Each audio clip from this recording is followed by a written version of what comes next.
Hi everybody. So I just wanted to give you a little bit of a video lecture on section 5.2 on properties of rational functions. So a rational function is a function of this form so it's basically something where you have a polynomial divided by a polynomial. And so what we're going to look at is properties of these sorts of functions. So as far as finding the domain of a rational function, remember you're not allowed to divide by 0. So basically, if the fraction on the bottom is equal to 0, right, then that would not be in the domain. So, for example, for this first example, x couldn't be -5 because that would cause the bottom to be 0. Here, if you factored this, you could factor this into x -2 and x plus 2. So in this case, the domain would be every number except for -2. Here, in this case, you can put any number in for x because you're never going to make the bottom 0. Here, x could not be 1. Now, you'll notice for this one, the top is also 1 also. So if that happens also, then that won't be in the domain. So what we'll see is if you were to graph something like that as opposed to this, right, you'd have a vertical asymptote here, and then here you'd have what's known as a hole in the graph. I guess it would look, something like the graph of x plus 1, the straight line, except when x is equal to 1, you'd have a little hole in the graph like that. We'll talk about graphing these things later.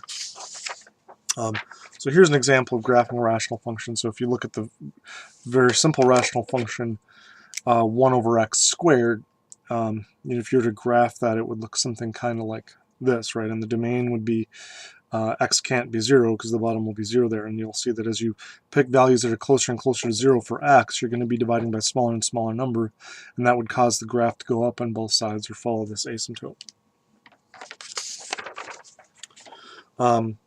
We can also use transformations to evaluate these. So if you know what the basic function looks like, if you shift the graph left or right, up or down, that will also shift the asymptote. So if you were to take this function and subtract 2 inside the argument, that would take the graph and shift it 2 to the right. So all that stuff we learned about transformations in previous sections can also help you graph those. And just to let you know, you can actually evaluate these if you want numerically. But if you just think of the behavior near the asymptotes, then you don't necessarily have to do it that way.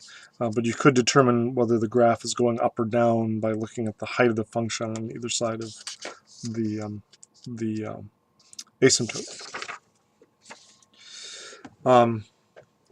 One thing to notice here is that the rational function will approach some height L. That will give you what's known as a horizontal asymptote as you go further out in the x or y axis, as opposed to a vertical asymptote, which would go up or down. So if you have that the graph approaches some height as you go further in the positive or negative x direction, that's called a horizontal asymptote of the graph.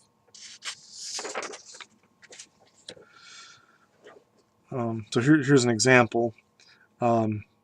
So for example, for a function like this, right, if the graph goes up or down like this is known as a vertical asymptote. You can also have oblique asymptotes that are kind of at some angle like this, where the graph will follow the curve out. We'll talk about those later. But so what we want to talk about then is finding the vertical asymptotes of a rational function. Again, that'll basically be where the bottom of the function is 0, as we saw with the domain. So basically just set the bottom equal to 0, and wherever the bottom is 0, as long as the top is not also 0, then you should have a vertical asymptote. So for example, if you want to find the vertical asymptotes of these functions, right, just look at the bottom and set it equal to 0. So for this one, the vertical asymptote would occur at x is equal to -3. And remember, this is the equation of a line, right? X equals -3 is the equation of a line in this case. So that's saying that the equation of the vertical asymptote is -3. Now, if you wanted to check and see what's happening on either side of that, like say, for example, if the graph is going up or down on either side of -3, again, you could put a number in for x here and see what you get. So pick a number that's to the right of -3, and plug that in. So I think you'll see in this case, since the top is always positive, if you pick some number to the right of -3, right, you'll get a positive here and a negative on this side. So the graph should go something kind of like this. Okay. It should go up on one side and down on the other side. Here's another example. Again, I won't necessarily graph this one, but again, it's wherever the bottom is 0. Same thing with this one, wherever the bottom is 0. If you factor the bottom, you'll get that. And again, wherever the bottom is 0 here. So there's an example of how to find the vertical asymptote. So if you wanted to graph each one of the following functions here, right, you basically have just to look at where the bottom is 0. Right, again, they're all going to have vertical asymptotes at 1, but in some cases the graph will go up or down on both sides, or might go up on both sides. So again, what you really should do is make a sign chart to see what's happening to the height of the function on either side here. So as far as finding the horizontal or oblique asymptote, let's take a look at that.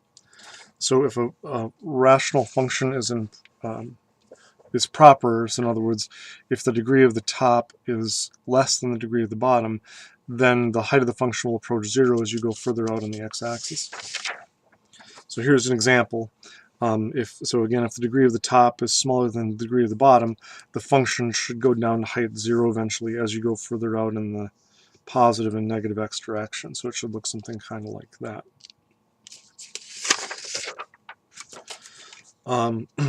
Now you can find the oblique asymptote by basically taking the top function divided by the bottom function, and essentially this will be the oblique asymptote here.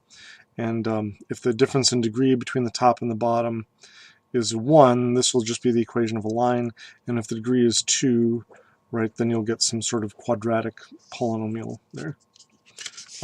So to look at a specific example here, let's say I'm taking the rational equation. Now here you'll notice that the degree of the top is larger than the degree of the bottom.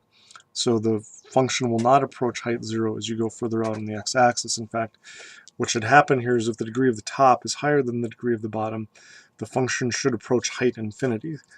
So in other words, here's your x and y coordinate system. If you go further out in the x-axis on the left or the right, the height of the function is going to do something kind of like that. It should go up forever. Now, one question you might have is, how does it go out? And that's what the oblique asymptote will tell you. So in order to do that, just go ahead and do the long division on this one. And again, you could do synthetic division. It doesn't necessarily have to be long division. But so go ahead and take this polynomial on top divided by this polynomial. Don't forget to put in the missing zeros here. You'll notice there's no x cubed term. And then just divide this out. And so if you do that, then this equation can be written as 3x plus 3 plus this. And the idea then is that as x gets larger and larger, this will get closer to 0, and the graph of this will start to look more and more like the graph of this line. So the graph of the actual function should get closer to this line 3x plus 3 as x goes further out on the x-axis.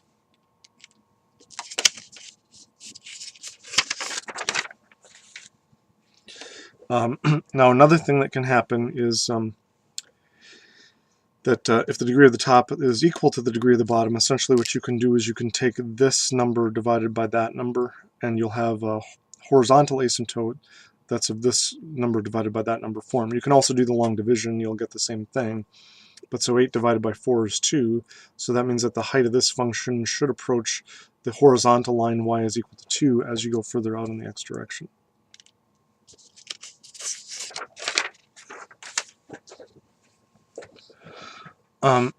So here's another example where we want to find the oblique asymptote. So again, since the degree of the top is bigger than the bottom, just go ahead and divide. And so the oblique asymptote will be given by this. Right? So if you were to follow that graph out, right, it would go in that direction. So just to summarize this information about horizontal and oblique asymptotes, if the degree of the bottom is greater than the top, then if the degree of the top is greater than the degree of the bottom, then the horizontal asymptote will approach height 0.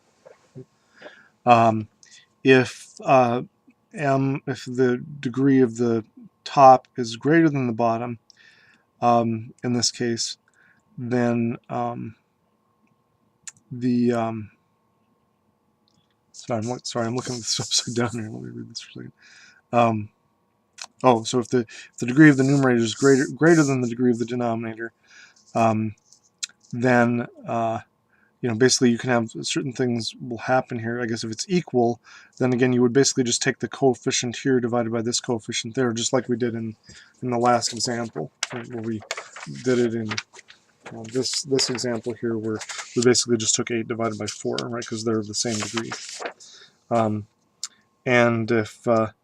then if basically the degree of the top is greater than the bottom, then again you'll get an oblique asymptote, and the degree, the difference in the degree depends on what you get. If the difference in the degree of the top and the bottom is 1, you'll get a straight line asymptote, and if it's of the form this form, if it's 2 degrees greater, then you'll get some sort of parabola as the